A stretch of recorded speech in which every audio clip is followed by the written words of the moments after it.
Esther 8 1-17. Today's reading reflects a pivotal reversal. Esther receives all the property that had belonged to Haman, and Mordecai is appointed to a new and influential position. While the king could not revoke the proclamation that ordered the Jews to be destroyed, he tells Mordecai to issue letters written in the king's name that will allow the Jews to defend themselves. For the Jews, there was joy and relief, happiness, and a sense of victory. The Jews are told to fight back. That same day, King Xerxes gave Queen Esther all the property of Haman, the enemy of the Jews. Esther told the king that Mordecai was related to her, and from then on, Mordecai was allowed to enter the king's presence. The king took off his ring with his seal on it, which he had taken back from Haman, and gave it to Mordecai. Esther put Mordecai in charge of Haman's property.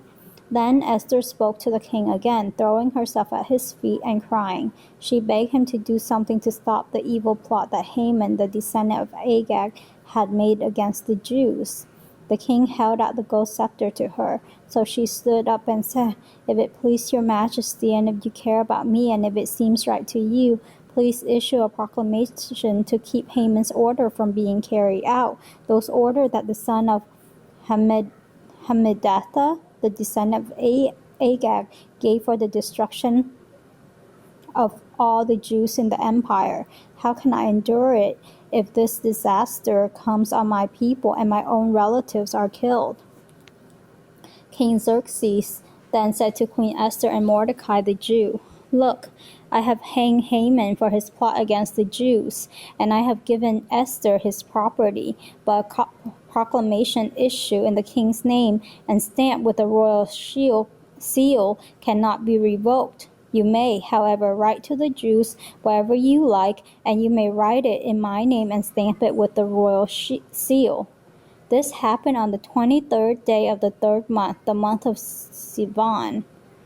Mordecai called the king's secretary and dictated letters to the Jews and to the governors, administrators, and officials of all the 127 provinces from India to Ethiopia.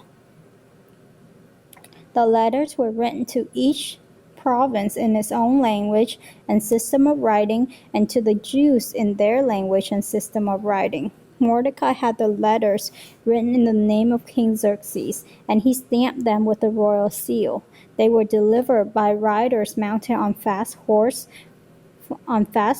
from the royal stables.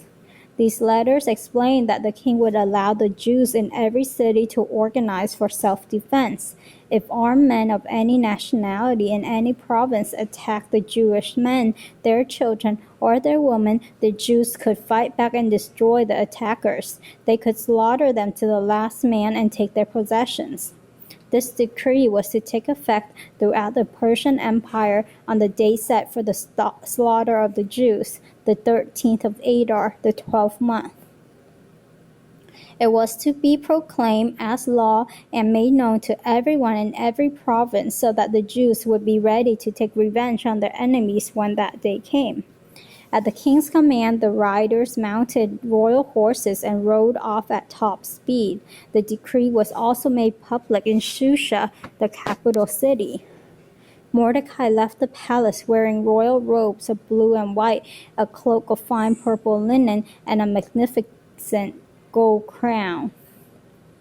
Then the streets of Shusha rang with cheers and joyful shouts. For the Jews, there was joy and relief, happiness, and a sense of victory. In every city and province, wherever the king's proclamation was read, the Jews held a joyful holiday with feasting and happiness. In fact, many other people became Jews because they were afraid of them now. Esther asked the king if there's any way that he can, if it pleases him, and if, a bunch of if condition, if he loves her, that if he can revoke his proclamation, because how can she bear to stand her people and her relatives being killed? And the king, recounted to them that he did pretty much he did everything in his own power to you know, to destroy the person who plotted this evil plot, Haman, but that once a king issued a decree, it can't be revoked. But he did allow them to write whatever they wanted. That's kind of dangerous if put in a wrong hand, but he trusted them at that point to allow them to write whatever it is that they wanted in the king's name and send it as proclamation. So Mordecai used the king's seal to write a letter saying that the Jews can defend themselves, and not only defend themselves, but also to have the power to take revenge on those people who attacked them. So that's what happened.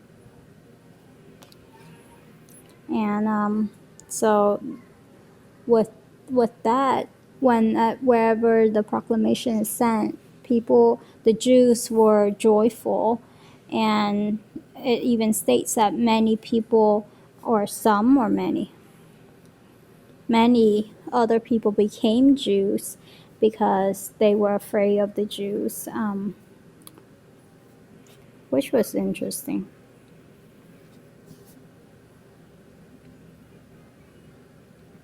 Amen.